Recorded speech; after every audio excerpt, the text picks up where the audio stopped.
we're going to share with you this process here of how to terminate your divorce process for good.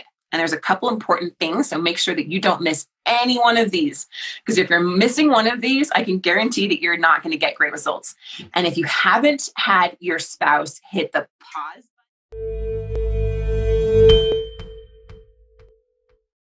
Hello and welcome everyone here to the Thriving Marriage Podcast. My name is Heather Cho. I'm here with Mark Johnston. I am super pumped today, Mark. I am coming with a lot of energy, so watch out, okay? Why? Because there's a lot of both good and darkness going on. And so that always sets me into a fiery mood. So today, I think that's going to be really applicable for what we're talking about here on the Thriving Marriage, how to terminate your divorce process for good. All right. And I want to thank you guys for coming back here to the Thriving Marriage Podcast. We are the #1 resource for marriages in the world. And it is our mission to help save millions of marriages and help you truly thrive. So thank you for joining us in that mission. So in this episode, we're going to share with you our proven process to end divorce faster than you probably think it can be saved, and how we've helped over 12,000 clients now save their marriage with this exact process.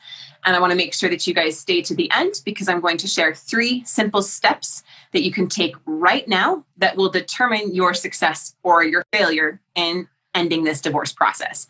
Before we get to that, though, let's share our client win of the week. Mark, you want to share this one? Yes. So our client win of the week, this person is saying she has had a win. He wants to work on our marriage and relationship again. We both agree we have a long road ahead of us to repair and grow from what brought us to the brink of divorce. I'm hopeful for our future and grateful for the guidance and mindset help I've gotten through this course so far. This is the first time since last January that my husband has made any declaration that he's willing to try. That's like, that's kind of like the topic of today. Like, how do we even get to this point?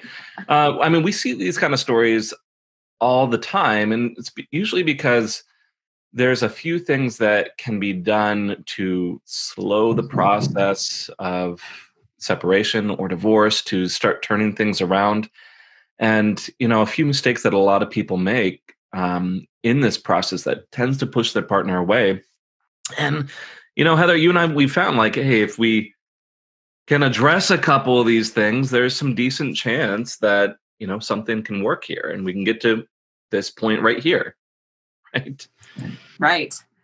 Yeah, she was on the brink of divorce, right? And so you guys listening to this may be in that same place. Let me know if you would love to get to where she is now, where your spouse is saying, hey, I'm willing to try. I'm willing to work on this. And that's exactly what we help our clients do. Most of you start at what we call like stage 1, where your spouse is completely checked out.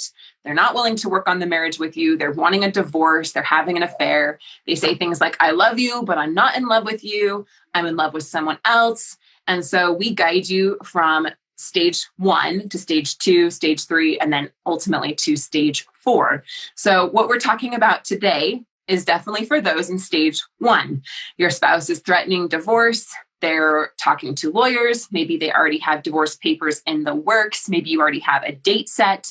And so if that is you, then this podcast is especially for you. So really make sure that you pay attention. Now, Mark, over in the Thriving Marriage Facebook group, we asked a question. We asked you guys, what do you think is the one thing that could save your marriage? So if there's one thing that could save your marriage, what would it be? As you're listening to this live, leave a comment. Let me know, what do you think is the one thing that would save your marriage? If there was one thing, what would it be? So leave a comment, put it in the chat. We'd love to hear from you and see where you are at. And we had over 127 comments on this in only 17 hours in our Thriving Marriage Facebook group. And there was a broad spectrum of answers, as you can imagine. I saw a lot of things about faith, a lot of things about God, a lot of things about honesty. And then I would say that there was at least 50 or 60% of people saying that my spouse needs to change something in order for our marriage to be saved. They need to be honest. They need to not cheat. They need to respect me. They need to end the divorce. I need a miracle, right? I need my wife or my husband to show they care, communication, intimacy, spending time. They need to give me a chance. I saw a lot of those. They need to at least be willing. And so, because it's at least 50 or 60% of you are saying that my spouse needs to do something in order for this to work, I want to address that right off the bat. And I understand where it's coming from. But at the same time, we all know that we cannot control what another person does. And if you are expecting your spouse to be the one that changes or wants to work on the marriage or is going to somehow come around at this point, then you are left with just a miracle and a hope and a prayer. You're out there wishing and hoping that they're somehow going to do something about it. And maybe you're feeling a little hopeless. Maybe you're feeling a little powerless. And I hear this a lot. And I felt this myself. When your spouse is pulling away, when they're wanting a divorce, it often feels like they're holding all the cards. You guys agree? It feels sometimes like you have no control over this situation. They're calling all the shots and they've got all the power in this situation. And what Mark and I have proven by helping over 12,000 marriages now is that that is not true. Okay. And so we're going to share with you this process here of how to terminate your divorce process for good. And there's a couple important things. So make sure that you don't miss any one of these. Because if you're missing one of these, I can guarantee that you're not going to get great results. And if you haven't had your spouse hit the pause button, which is what we want to accomplish here with stage 1, is have your spouse hit the pause button, then my friends, you've missed something. Okay.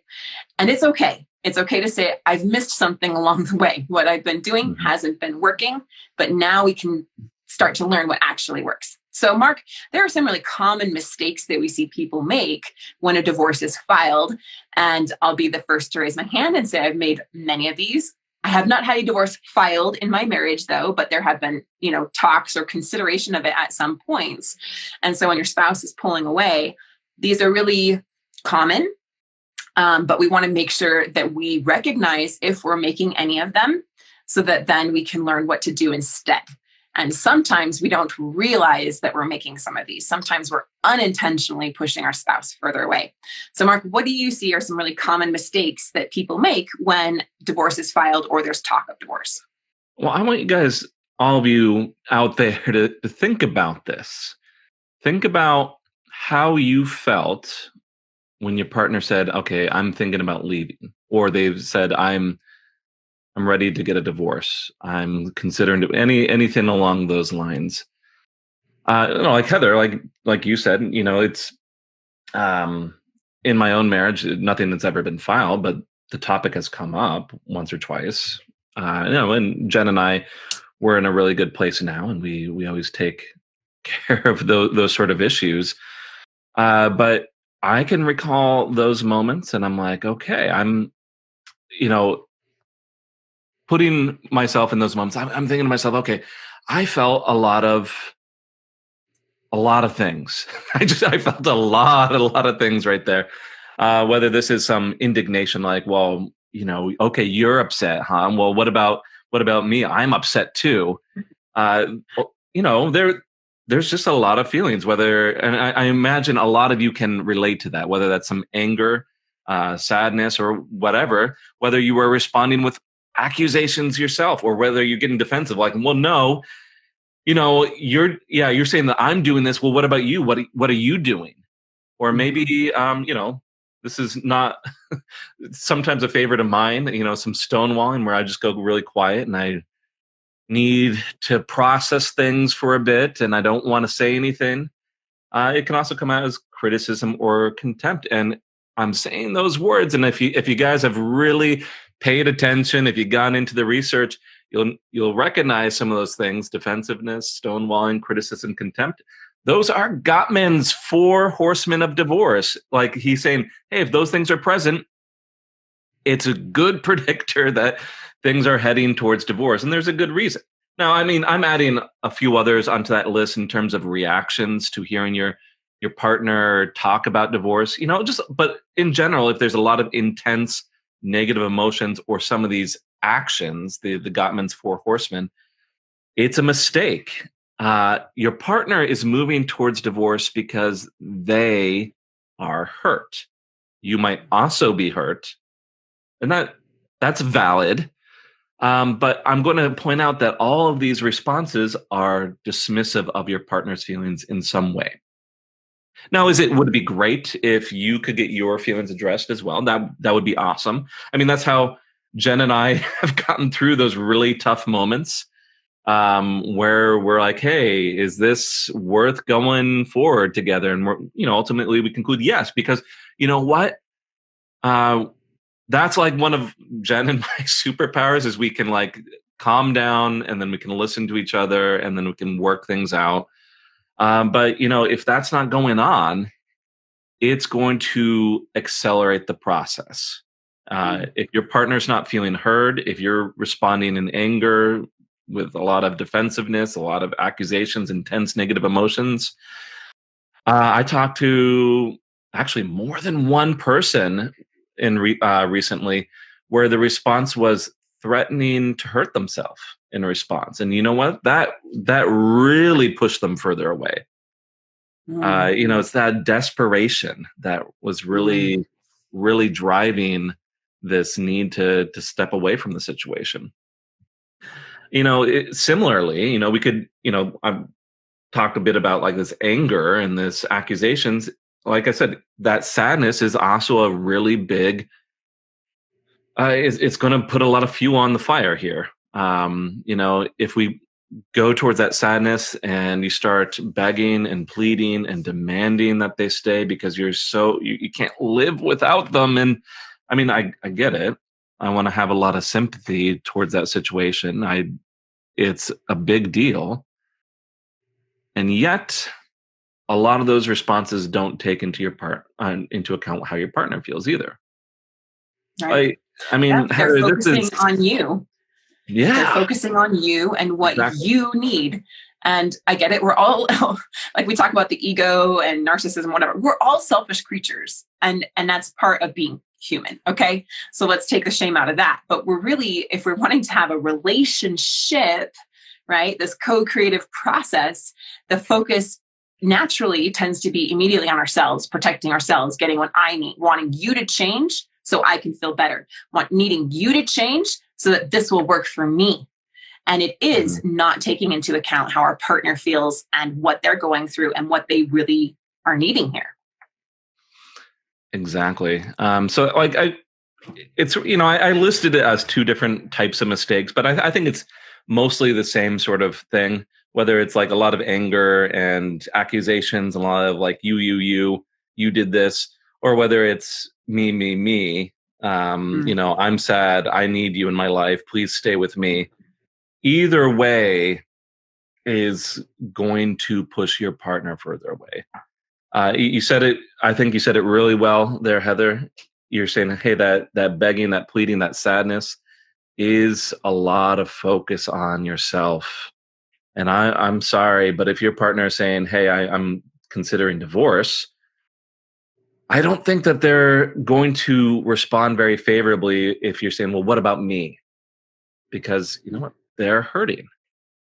It will repel them. It will push them further away. So basically, those intense emotions, Heather, I mean, we talk about a lot about emotions, how saying, hey, emotions, they need some space. They're valid. Right. We need to make sure that we pay attention to those emotions. But I'm going to say, hey, like the best response here is responding to those emotions, like thinking about how you want to handle them rather than reacting. And I think we've said that, somewhere there over the many years here we've been doing this, right? Oh, just a little bit. It's only like the main thing I focus on, my friends, if you've ever followed us for a while. So I just want to make it really clear. We're not saying don't feel what you're feeling or that your feeling is bad. But what we are saying is what we teach our clients to do. And we are not taught how to do this. We are not taught how to process through our emotions. and how to have a healthy expression of anger, a healthy expression of sadness, a healthy expression of fear or betrayal or pain. And sometimes even a healthy expression of joy or bliss or gratitude. Sometimes we even have unhealthy expressions of those things. So society has programmed us to fail, okay? Basically has not taught us how to process emotions well and how to have a good, healthy relationship, how to do this co-creative process we're talking about here, where we both understand what the other person's needing and we're willing to meet each other's needs. Society hasn't taught us that. So if your marriage is on the brink of divorce or really struggling in any way, I just want you to know it's not really your fault, because society's programmed just to fail. That's why over 50% of marriages are ending in divorce, and only 8% of couples that stay together even say that they're happy. So the majority of people out there are going into relationships and without the tools, without the knowledge, without the internal calm and sense of well-being and all those things, that it really programs us to fail. So feel what you're feeling, but learn how to process through those emotions instead of reacting out of them. That's what we're taught. That's what we're modeled. That's what society taught you to do. That's what your parents taught you to do. And then they shamed you for feeling those emotions and then reacting out of them. So then you taught yourself not to feel those emotions or think that they were bad. So feel your emotions. As an example, I've been deeply hurt and feeling an intense amount of betrayal just this past little while. And this morning, I just felt that rage, and I felt that anger, and I leaned into it. Okay. I love to run on the treadmill in the morning because it's super cold here in Colorado. So I don't like to go outside because I'm a baby, but I got on the treadmill and I'm like, all right, here it goes. This is the healthy outlet here, right? I'm on the treadmill and I crank that baby up and I'm flying. And I just feel all of that anger and that rage on the outside. Like, no one knows. Inside, I'm like, inferno, right? And I just embrace the fullness of that emotion so that it can move through me. I've said this before, but the root word of emotion is in motion, the Latin root, in motion. So let those emotions move through you, so that rather than like resisting this pain, resisting this anger, resisting this deep sense of hurt and betrayal, I'm allowing it to move through me so that, oh, did we lose me for a second? Sorry. I'm allowing those emotions to move through me like water. Like that's what I envision. Like I am just a conduit of energy and I get to let this move through me. I process through this so that I don't then go into the situation and react with all of that intensity of emotion. I can process through it and then I can decide, okay, that was very hurtful. And now what am I going to do about it? How do I want to show up in this moment? Who do I really want to be? And where do I really want to go? What's the outcome that I'm wanting here? And how is the best way for me to show up to achieve that outcome? And when I do that, I can show up with so much love, so much centeredness, so much presence, even gratitude and compassion. It puts me in a state of, I can see the other person's side here. And it can give me a sense of empathy, which we're going to go into, right? And it's less about me and all of what I'm going through and how you hurt me and I'm going to blame you and be defensive, or I'm going to beg you to change and, oh, woe is me.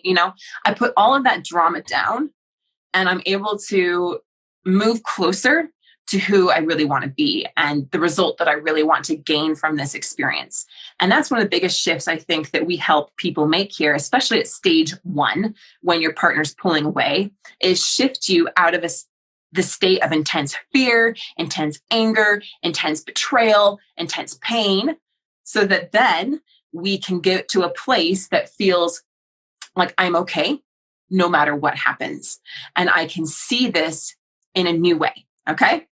And I love it when our clients are able to process through those emotions and get to that place, because the reality is that everything you're wanting, everything you think you want out here from your partner, from circumstances, from life, is not found out there. It's only found within yourself. And when you get to that place, you become like a rock in a storm that cannot be moved. And you are truly in your power. And yes, then that goes into what needs to happen here, right? It gets you to a place where you can come at this situation, at this challenging, hurtful thing, but you can do it with a sense of calmness and a sense of of empathy and compassion even. So Mark, let's talk about those calm, measured responses that our clients are able to get to, which changes everything for them, right? Mm-hmm. Not only do you feel so much better because you feel, I can only think of the word as like serene a little bit, even in the midst of a storm, and you feel empowered, like you reclaim your power, like reclaim your personal power instead of blasting out all of this emotional vomit everywhere and causing even more chaos. It's like we take control over what we have control over, and we realize we have more control than we thought we had. That feeling of helplessness, that you don't have any say here, is not the case at all. And we do it in a way that really works. You mentioned a couple of things, like you're talking about, like the goal is a bit like this serene sort of state. I sometimes compare it to like a safe harbor, or you mentioned also like this kind of term, like being a rock. But, I do think that like a really good place to be is where you can be the one that can receive emotions from your partner, and you're not going to get rocked by it. The goal here is, if we're talking about how do we actually stop the divorce process, the goal here is to help your spouse feel understood. And as you're mentioning here, a big piece of that is, hey, are you ready? Are you able to receive some of your partner's emotions, some of their thoughts, like all that hurt, and not get like not react to it and respond in kind? You absolutely need to learn what led to this decision, because if you can't, they're not going to feel understood. I talk to so many people, and to be honest, I'll start talking to them about, okay, well, what's going on? Why is your partner considering divorce? And they're like, well, and they give me some surface level answer, like, well, she said we didn't get out on enough dates. Or, I remember a personal friend of mine saying that, one of the things that led to the divorce, this person's divorce, was their partner didn't bring them the right kind of chocolate home from a trip. Okay. And I was like, oh, okay. Well, I mean, here's the thing, like stuff like that might, we're kind of chuckling at it. It might seem like this small thing. And that's why, like, I'm saying, hey, don't just take these surface level answers. Yes. Because a lot of this, there's, we can't just consider what's going on right now. That chocolate bar was this like symptom. It was like this thing that happened right in the moment, but it had a lot of significance to it. And it was like another piece of evidence in a long line of pieces here that ultimately signified, I don't matter, that my partner doesn't listen to me. And that's what we're trying to get at, like the depth of the issue, and like the breadth, like how encompassing this is. And if your partner feels like, hey, this person understands me, they understand how deeply painful this is for me, you're going to do a lot better in this process. Because, if you have that understanding, it really can instill quite a bit more hope. You understand what the problem is, you can do something about it. Right. So I want to do a little bit of analogy here. So we call this the narrative, and it's something that we have really talked about that really no one else is out there, because we've uncovered that unless we help your spouse let go of the story that they have about you, then they will not come back. Even if you make all the positive changes, even if you can reduce the tension, even if you can become friends and talk about anything, they will still hold on to that story because it's a self-defense mechanism, or it's excusing them so that they don't have to feel as much guilt or pain for what they're doing.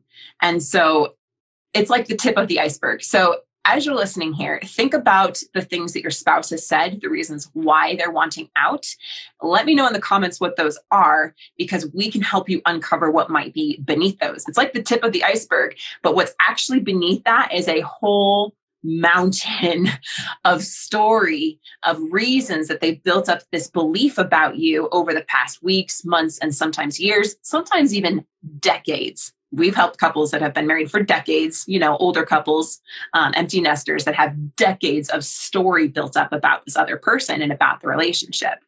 And that can sound really maybe insurmountable or impossible to overcome, but it's actually not, because at the root of this mountain are a very few needs.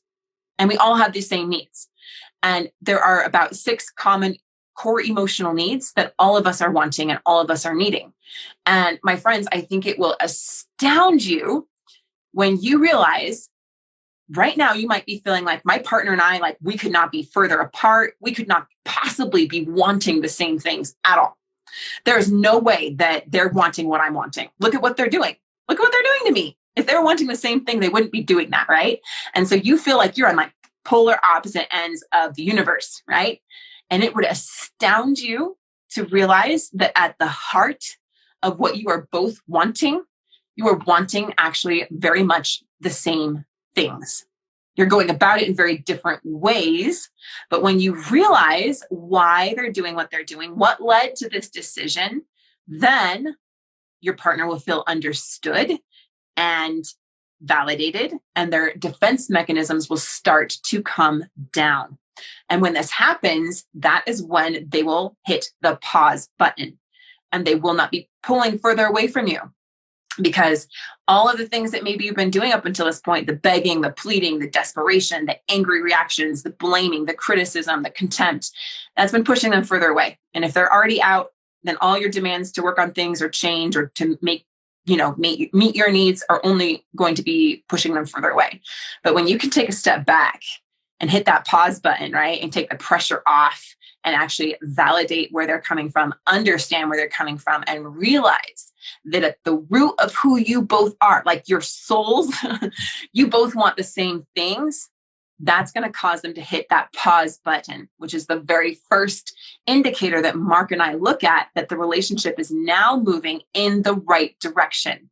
Okay. Is your marriage completely saved? No. That's why we have step 2, 3, and 4, which we're not going to go into today, but you can learn more about it in our masterclasses and our podcast, right? And in our coaching program, of course, we guide you through every single one of those phases. But if your spouse hasn't hit the pause button yet, then you've missed something. So you need to really lean into this and understand the dynamic that's going on here and what you can do about it, because you can show understanding. You can show empathy. You can take the pressure off. You can learn how to process your own emotions instead of reacting out of them and having everything backfire. That's what you can do. And it's incredibly effective. So let's go into taking action and responsibility as we build upon what's really going to work here to terminate your divorce process for good. Yeah. So this is, if your partner's feeling understood, you're able to listen to them, you still got to do something. I mean, some things have got to change. And a lot of this, if we're talking about like the story or the narrative within the relationship, this is another piece that builds up that hope. If your partner can see, hey, things are changing, my partner is taking my feedback and doing something with it. Well, I mean, there's typically a lot of reasons not to get a divorce then. But I'm going to just say right off the bat, this is absolutely not going to be about just going on dates, getting them flowers, having more sex, or any number of other surface level solutions. And I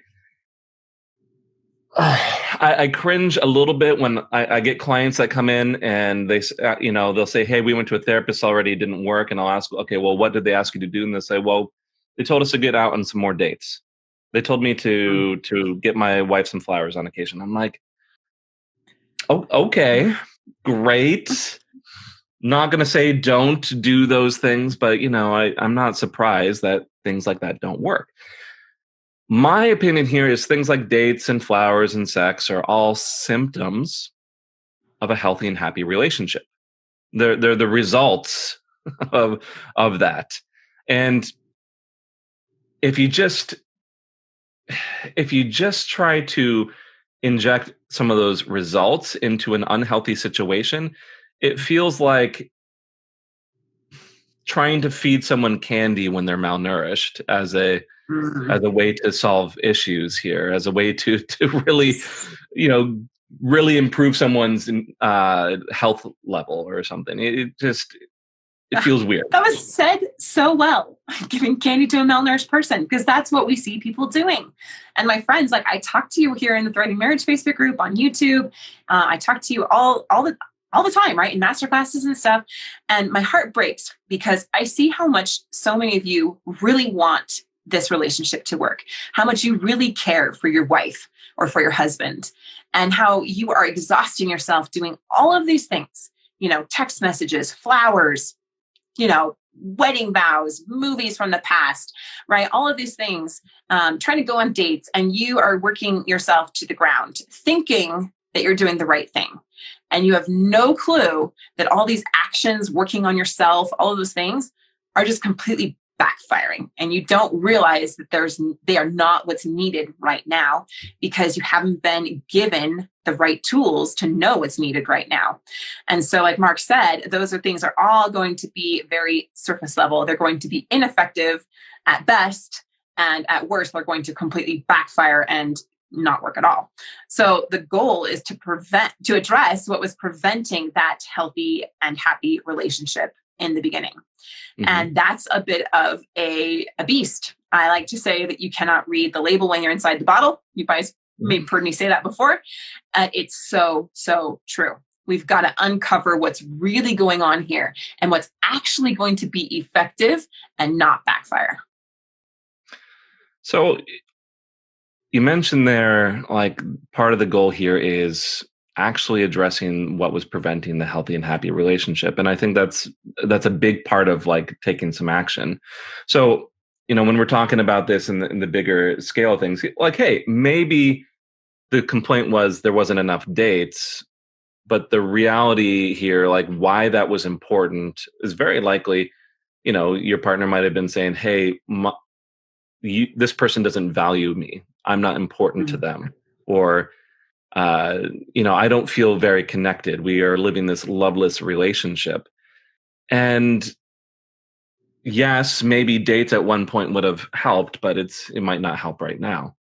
And so, like, it's always, like I said, you can't read the label when you're inside the bottle. I always kind of think that in this case, like, to do something here and actually figure out the right kind of actions, some professional help is needed. And I'm not just saying that to, like, say, hey, come and get our help. But, like, if you're trying to instill some hope in the situation where your partner is considering divorce, if you just go about this and be like, hey, I think I'll work on this. I'll do some journaling and studying. It's not going to appear like you're taking it seriously. Coaching or therapy is a great way to demonstrate that you're serious about making some changes. And it's a good way to actually take a look at things and actually make those changes as well. But, it's a good way to show your partner that you're serious. So, like, if you're actually talking to someone who knows what they're doing, they're going to be really digging in deep here. They're going to, I think you need to really be prepared to examine some of the patterns in your relationship that led to your relationship being this close to divorce. Why weren't you getting on those dates? Why weren't the flowers happening? Is a much better question than, like, all these other things, like, or all these other suggestions or solutions where you're saying, well, just have more dates. I would much rather understand why the solution didn't happen 10 steps ago. And if you can address that, you're going to be able to instill a lot more hope here. It's a lot deeper than saying, okay, we have too many arguments. It means looking at why there are lots of arguments and why no one was stopping them from happening. I don't know. Right. Maybe I'm just way out there. Maybe I'm thinking, about this way too much. I mean, we do talk about this every day, Heather. Maybe it's a lot more simple, but I don't know. For me, that seems like that would give me a lot more security in a situation like this. If my wife Jen was like, okay, I'm taking a look at this. Yes, we have a lot of arguments, hypothetically, and I want to address like why we're having arguments and get to the root of that. And here is the solution for that. That feels a lot better to me. Right. I don't know. What about you? Yes. I mean, yeah. Yeah. Well, it's like peeling back the layers to get to the core of what's really going on. And what Mark and I have seen is that when you focus on the symptoms, maybe you've read, okay, I'll give an example in my own life. I did the love dare. Okay. I just loved the concept of that. I was like, okay, I'm just going to like service my husband to death. Right. I'm going to make him like see how much I care about him. And I'm going to do all this service for him. And the reality is that it was completely ineffective. Didn't necessarily backfire, but the root issues had nothing to do with service. It had nothing to do with me showing him in all these acts of kindness that I love him. The root issues had to do with nothing about that. It had to do with, I don't feel heard here. I don't feel respected. I don't feel like I have a voice in our relationship. I feel bulldozed, and I feel like I've been made to be very small in our relationship. When I actually understood that that's where Ben was coming from, then those surface level things like totally went away, and we can actually address what was actually going on underneath what was happening. So that's one of the challenges with some advice, like just end the affair. Just end the affair. If you just tell your partner to end the affair, or you just end the affair, then everything will be fine. Mark and I have seen like couples that ended an affair 20 years ago, and they're still having a hard time about it because they didn't solve it in the right way. They didn't uncover why the affair happened, that root cause. And then contrast that with our clients that have had affairs or, major hurts or gone, to the brink of divorce, and we uncover actually why. It goes back to those 6 root emotional needs, and we realize we're wanting the same things. And then that gives you so much hope, because you realize we can actually do something about this and it's actually going to work. It's not going to backfire here. So it's really important that we look at what's really going on underneath the surface. And again, that's typically going to take someone that knows what they're doing. For me, things that matter in my life, I want to go to mentors that are living the results that I want to have. Right? They may not be perfect. No one's perfect, right? They don't make it perfect, but I like to go for people that are, 10, 20, 100 steps above where I am, so I can do what they're doing and I can see what worked for them and I can model after their journey. Right? And that's how we're able to grow and learn from each other in this beautiful journey of life, right? Is going to people that know what they're doing. They know how to read the label on your bottle, and they can prescribe to you exactly the right treatment to resolve this issue. And that's exactly what Mark and I do. Every day, all day, in and out. ICU for marriages is we know how to read the label on your bottle. And that gives you comfort and helps you realize that you don't have to just be left to your own devices. You don't have to be like me thinking, oh, I'm just going to try this love dare thing or this love languages or what my therapist said. You actually know what's really going to work. And instead of making all these positive changes yourself and hoping that convinces your spouse to come back to you somehow or makes them want to come back, you actually know how to get them to hit this pause button. So they want to hit the pause button and they want to then start to take some steps towards you. And it's a beautiful, natural, genuine, authentic process. There's no hacks. It's genuine connection and it's healing with our souls. Like our souls are healed and the marriage itself is then healed as well, which is a very different way to look at things. Now, I just want to make one note. If your partner is checked out, not willing to work on the marriage with you, asking for a divorce or separation, and won't work on things with you, then this idea of getting help, professional help, is going to have to start with you at first. And most likely, if you ask your partner to join you, it's going to backfire. And again, that's where, I don't know, Mark, what would you say now? I would guess about 80, 85% of our clients start working on the marriage alone. Would you agree? What would you say the numbers are? It might even be higher than that. I might be closer to like 90%. 90%, yeah. Okay. So a good amount, the majority of our clients start working on the marriage alone. And that breaks through one of those biggest myths that if your partner wants out, there's nothing you can do. It does. It absolutely shatters that myth. So if your partner isn't willing to get professional help and you are wanting to still save this, then you can do this on your own. And we've proven that it's true. Yeah, I want to point out that I would say about 50% of my client load right now is actually couples. Mhm. So compare that to 90% start on their own. It might even be higher than that. To 50% of my Yeah. client load is I'm working with couples. I mean, we can get you to that point pretty well. Right. The other 50%. It's not saying that they won't get there. It's just right now I'm working with them to get them there. Right. They're at stage one. They're starting out in their journey. And then these other couples are at stage two, three, four. Typically, 3 and 4 is when your partner's going to actually come on board with you and want to Yeah. work on things. And that is where we get a lot of couples too. So, all right. Now, I So was just yeah, I talking mean, to a Heather, man in a we master are. class. Oh, Oh, oh, sorry. sorry. Talking on I top think of there each was a other. little time delay there. Go I ahead, wanted Heather. to yeah, I was just talking to a gentleman in a master class, and he says, I have 120 days till the divorce is filed. What should I do? And the next piece of this process to terminate your divorce process for good is to ask for time. We need to buy some time here. And this is not to presume that you can ask for the divorce to end at this point, because it's not going to work. Asking for that is going to backfire. But your goal is to ask for time in order to heal things, in order to explore things. And we've seen that this works very, very well.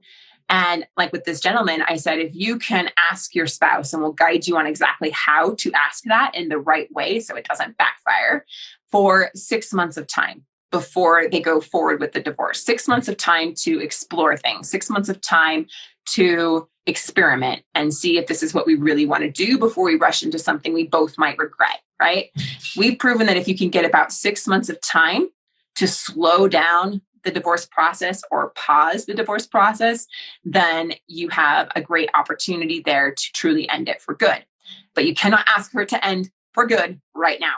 I hope that Mhm. you understand that really clearly as you're listening. If you've done that, what was your result? Probably not very good, right? Leave a comment, let me know if you did that and how it went down, so that other people can learn from what you did, right? I've seen it over and over again, and Mark has too. So we need to ask them to consider giving us some time to slow down this process. So, So Mark, what are yeah, I mean, some this is. things? Oh yeah. I mean, this is the whole point of the podcast today. Is like, okay, well, how are we actually getting to this point where maybe it's not going to be a divorce anymore? I mean, it might not be exactly what you're looking for. Maybe time, because I'm sure you would much rather prefer for your partner to say yes. I'm not going to do a divorce. It's all done. But that's, you do. I would absolutely recommend this as a step in between. Mhm. You're going to be much better able to get there if you ask for time first. Now, why?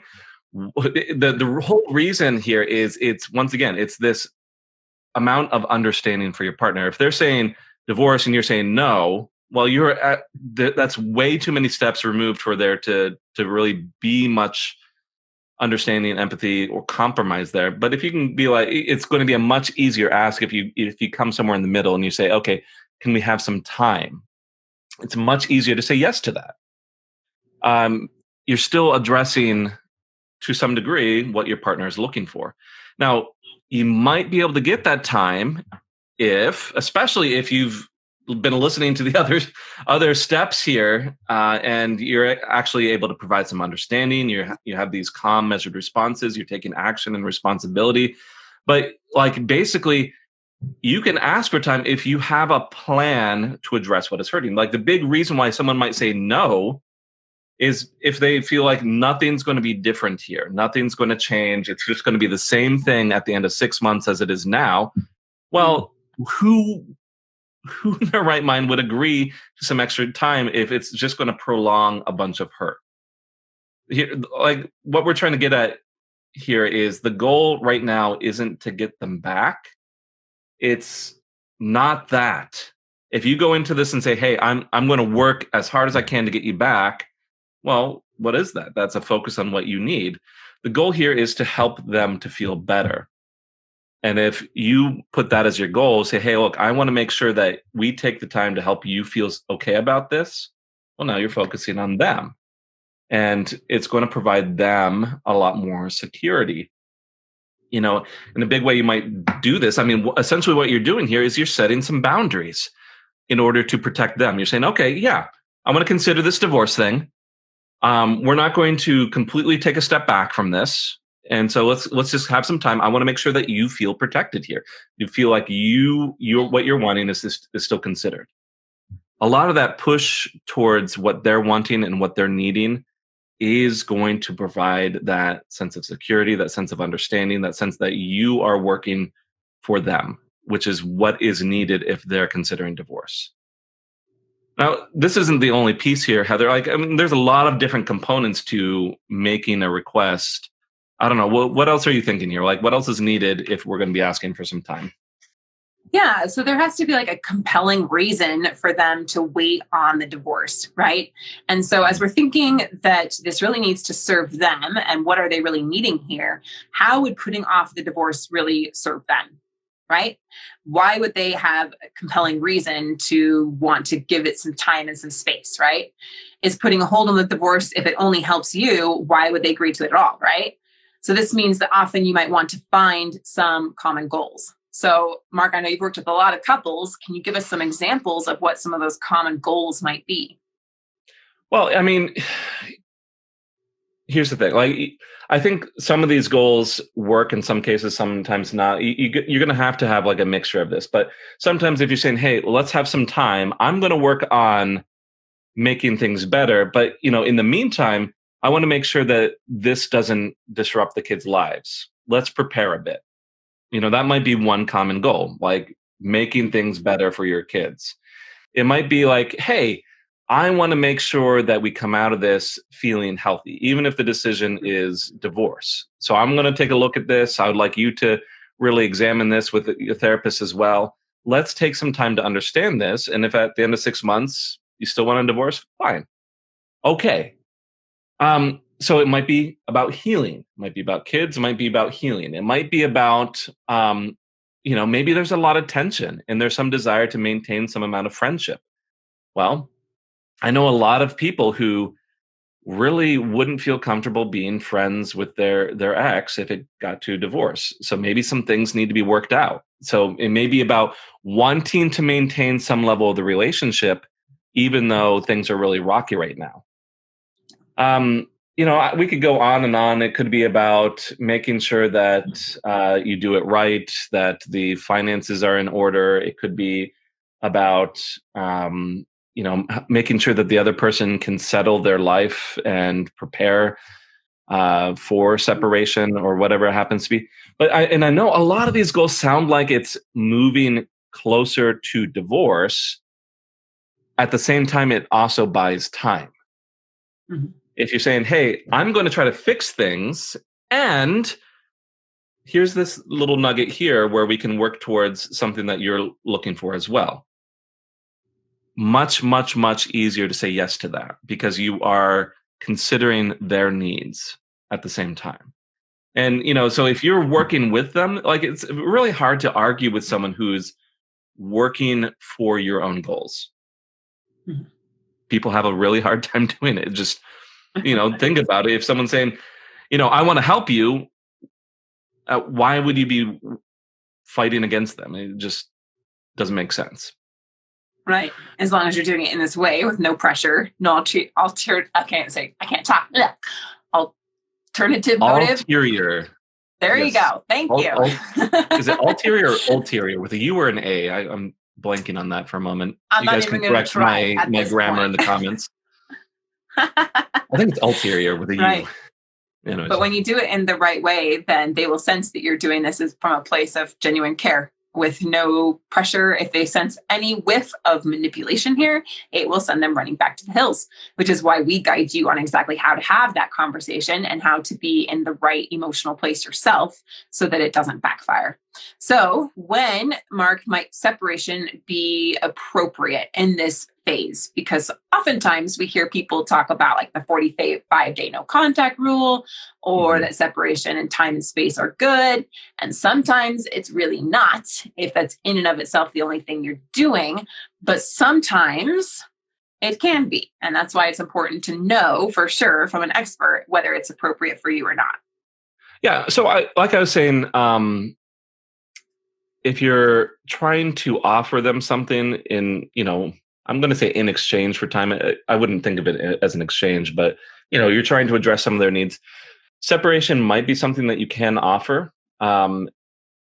I do get a lot of people asking me, when is it appropriate to separate? When is it good to have, like, say, 30 days of no contact? And I would say that, especially if your partner is feeling like they need to step away in order to feel okay, or there's a lot of tension, a lot of your interactions are being interpreted negatively. Basically, I'm looking at where the momentum of the relationship is going. If, like, you keep getting a little bit more distant, a little bit more angry, a little bit more tense, then separation might be something that you want to consider. And I would think most of you would agree, between separation and divorce, most of you would probably prefer separation. In the context of all of this, if your partner is asking for divorce and you're saying, well, let's try out some separation for right now, it allows your partner to feel like their request is being honored, at least in part. It may mean that there won't be as much urgency to process the divorce if you're able to settle a lot of that tension for right now. So basically here, you might be able to provide them a lot of extra security if you go the separation route, because you're saying, hey, I'm going to work on things. Let's make sure that the kids are really feeling settled before we actually finally pull the trigger with divorce. And in the meantime, I'm going to fix X, Y, and Z, and we can reduce this tension with separation. I'm going to say, though, that if that's something that you're considering, really consider some professional feedback on that sort of decision, because there's a lot of moving pieces, a lot of different things that go into the decision of whether to separate or not, that may work for you or may work against you. There's just too many to cover right this instant. Right. And so if you, I see some comments and people are wanting to know, okay, how do we get that help from you all? And that's a great question. So the first step is to fill out a form and get on a free consultation with us, with Mark and I personally. And you can do that at highthrivecoaching.com/apply. And you can talk to us or one of our great coaches here as well. So that brings us now to our marriage Mythbuster, which goes really well with what we've been talking about this whole time. If my spouse wants a divorce, there's nothing I can do. And we touched on this, Mark. We talked about how it can feel like they're holding all the cards, and you might feel really hopeless. You might feel like everything you're doing isn't working anyway, so maybe you should just move on, right? And you might feel like there's nothing that you can do. So I'm going to bust this myth, and then Mark, anything you want to add would be more than welcome. But I'm going to share with you, as promised in the beginning, our 3 ingredients to get started. So maybe at this point you're like, okay, Heather and Mark, wow, I learned some things that I was doing at the beginning here that are just mistakes. I realized I've been reacting. I've been blaming or criticizing or demanding they work on the marriage. I've been putting pressure on my spouse. I've been begging, pleading, desperate. And I realized those things aren't working. Got it. Okay. So Heather told me I need to process my emotions. Cool. How do I get started with that? Maybe you're saying, okay, awesome. I see that I need to increase some understanding here, and that I need to have these calm, measured responses, that I need to find some common goals, that I need to take some action and get some professional help, right? I see that I maybe need to ask for time. We covered a lot, and there's a lot to this. That's why most people don't ever hit that pause button, because society hasn't taught you how, and what you have been doing up until now hasn't been working. If they haven't hit the pause button, then there's something you missed along the way. The good news is there's really only 3 things that you need to get started. We talked about a lot, but I'm going to simplify it for a little bit, because this is what we found is completely true. The only thing that you really need right now that is absolutely in your power and in your control is, first, decide what you want. You decide what you want. No one else gets to choose that for you. You are the only one that gets to decide what you really want. And sometimes we're so focused on everything we don't want that we're like a boat on the ocean just being tossed about by the waves. And we have no direction, and we're just kind of letting life happen to us. And I see that happen with a lot of us, and I've been there myself. And when you do that, life has a tendency to just rip you to shreds. Like the things that I'm going through personally right now, could have the ability to rip me to shreds if I didn't choose deliberately where I wanted to go.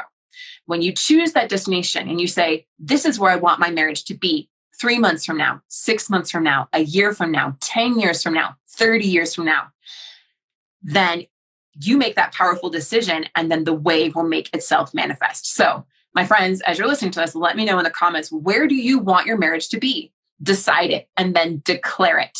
Declare, this is what the relationship I want to have in my life.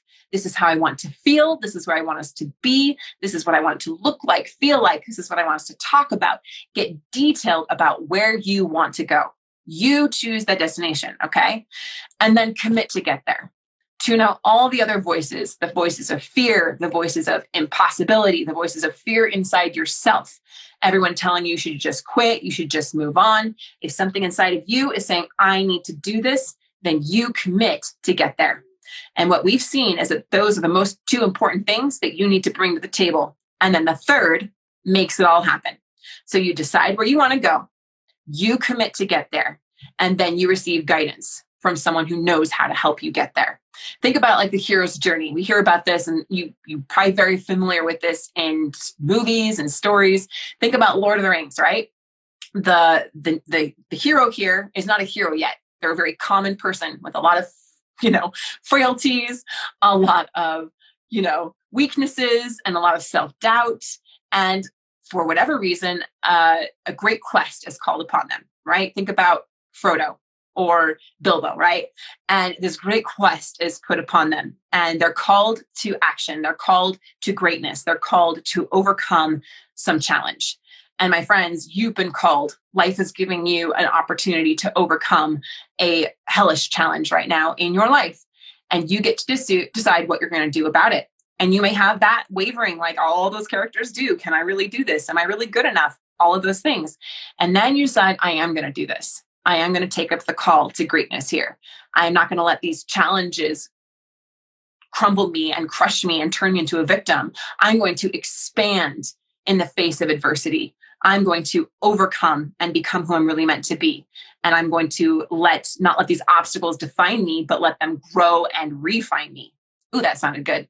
I just made that up. If you want to quote that, go ahead.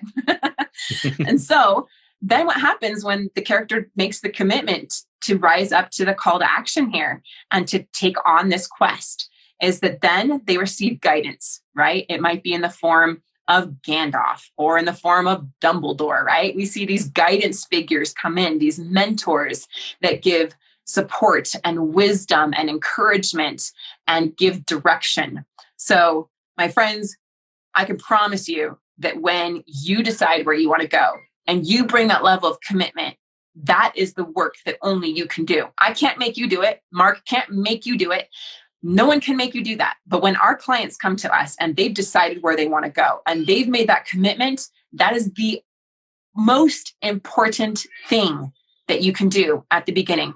And without it, there's nothing there's no guidance in the world that could possibly get you there. If you don't know where you want to go and you're not committed to get there, then that is the recipe for failure.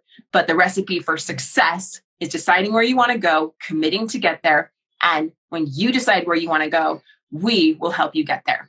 So I'm going to be doing an attraction CPR masterclass this Thursday. If you're watching live this week, then you have the opportunity to join.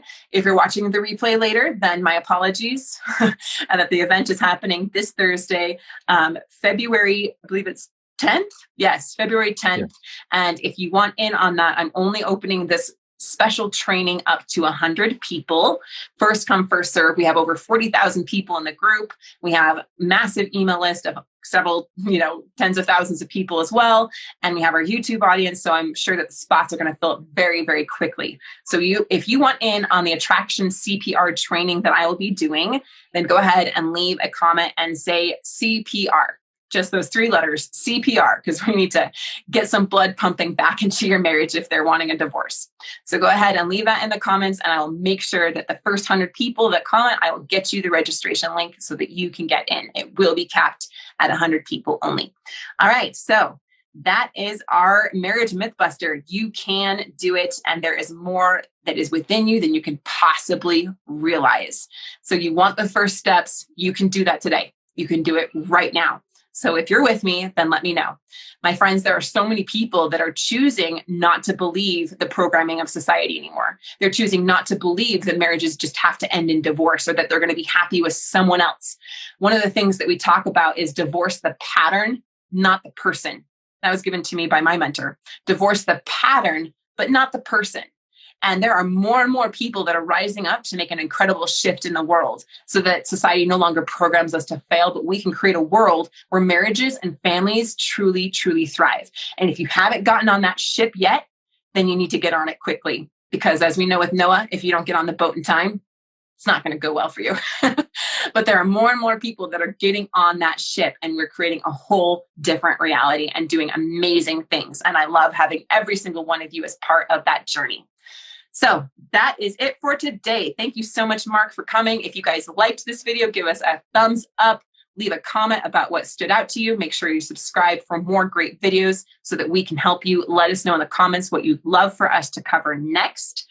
And next week, Mark, you want to share what we're going to talk about? Let's see. We're going to be talking about 3 things to never say to your spouse. And how you might we could all use that sometime. One of these. So thank you so much, Mark, and we will see you all next time. Thanks for listening to The Thriving Marriage, your A to Z blueprint for not just surviving marriage, but thriving. Until next time, my friends, thrive on.